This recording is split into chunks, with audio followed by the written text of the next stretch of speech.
और उस आदमी के साथ वो हॉलीडे पर सोई थी। केसी उस पल को याद करके काफी दुखी होती है और जेरेड से मिलने उसके घर जाती है। जब वो उसके दरवाजे पर पहुंचती है तो उसे अंदर जेरेड और उसकी माँ के बीच बहस होने की आवाज सुनाई देती है, जिसमें जेरेड अपनी माँ को केसी से शादी के लिए मना रहा था, पर उसकी माँ राजी नहीं हो रही थी, जिससे केसी वापस लौट जाती है। कुछ देर बाद जेरेड भी केसी के घर पर आता है, जहाँ दोनों साथ में खाना खाते हैं। तभी जब जेरेड केसी की कमर को टच करता है तो उस पर कुछ चिपचिपा लग जाता है, जिससे केसी घबरा जाती है और तुरंत बाथरूम में चली जाती है, जहाँ वो देखती है कि उसका वो घाव लगातार फैलता जा रहा है। केसी ये बात अपनी दोस्त जिल को बता देती है और जिल उसके पास आती है। वो उसे क्रीम देती है ताकि वो उस घाव को कम कर सके, पर अब केसी की हालत खराब होने लगी थी और वो कुछ खा भी नहीं पा रही थी। इसी बीच उसके एक पड़ोसी की नजर उस पर पड़ती है, जो उससे उसके तबीयत के बारे में पूछता है, पर केसी उसे बहाना बता देती है। फिर वो क्रिस्टन से मिलने बाहर एक कैफे में जाती है, जहाँ वो उसे बताती है कि जब से वो सफर से लौटी है तब से उसकी तबीयत खराब होती जा रही है और उसे समझ नहीं आ रहा कि वो क्या करे। जिस पर क्रिस्टन उसे अपना प्रेगनेंसी टेस्ट करवाने के लिए कहती है। घर आने पर केसी अपना प्रेगनेंसी टेस्ट करती है, जहां उससे पता चलता है कि वो प्रेग्नेंट है, जिसका पता चलते ही वो काफी दुखी हो जाती है।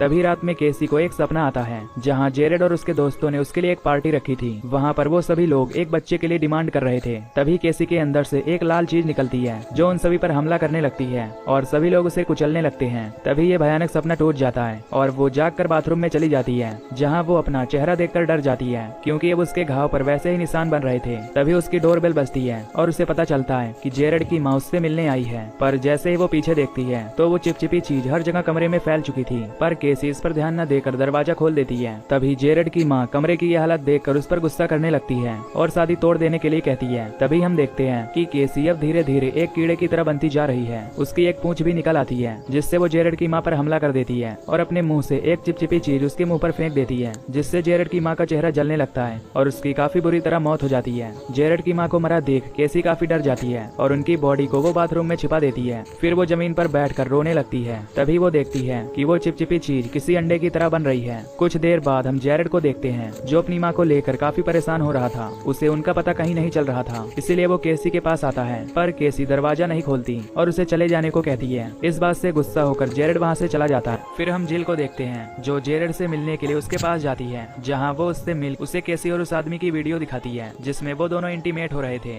ये देखकर जेरेड को काफी गुस्सा आता है। तभी जिल जेरेड के साथ अपने प्यार का इजहार करती है, जिसके बाद ये दोनों एक दूसरे को किस करने लगते हैं। लेकिन अगले ही पल जेरेड वहाँ से चला जाता है। इस बात से जिल काफी गुस्सा हो जाती है और केसी से मिलने के लिए उसके घर पर जाने लगती है, जहाँ वो केसी को बताती है कि जैसे उसने जेरेड के साथ चीट किया, ठीक वैसे ही उसने भी उसके साथ चीट किया है और अब जेरेड उसके साथ है, जो जल्द ही शादी भी करेंगे। तभी केसी गुस्से में दरवाजा खोलती है और उसे अपना चेहरा दिखाती है, जिसे देखकर जिल काफी डर जाती है और वहाँ से भागने की कोशिश करती है, पर तभी केसी उसे पकड़ लेती है और गुस्से में उसे दीवार में चिपका देती है और उसे सच सच बताने के लिए कहती है, जिस पर जिल उसे पूरा वीडियो दिखाती है, जिसे जिल ने अपने कैमरे से रिकॉर्ड की थी। और वो रिकॉर्डिंग कोई और नहीं बल्कि केसी और उस आदमी के इंटीमेट होने वाला सीन था और जिल ने ही केसी के हाथ से वो अंगूठी चुरा ली थी, ताकि वो जेरेड और केसी के रिलेशनशिप को तोड़ सके। ये सच पता चलते ही केसी को उस पर काफी गुस्सा आता है और वो उसके पैरों पर वो चिपचिपा चीज थूक देती है, जिससे जिल का पैर जलने लगता है और वो चिल्लाने लगती है। तभी वहाँ पर जेरेड भी आ जाता है, जो उस कमरे की हालत देखकर काफी डर जाता है। वो केसी को बाहर बुलाने लगता है,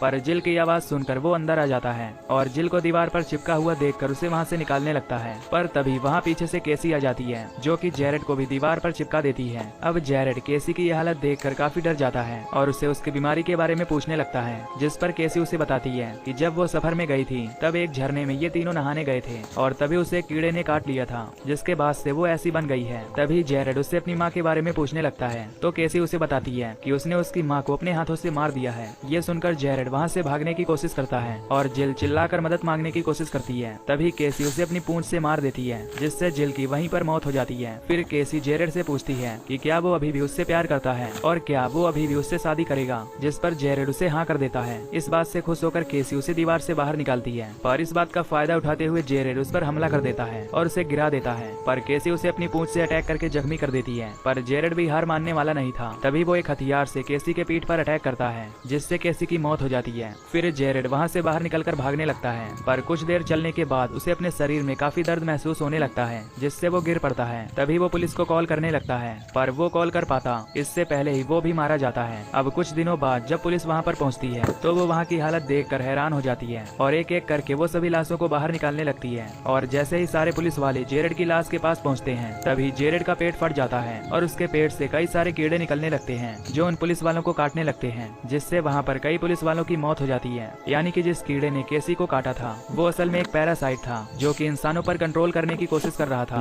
और इसी के साथ ये मूवी यहीं पर एंड हो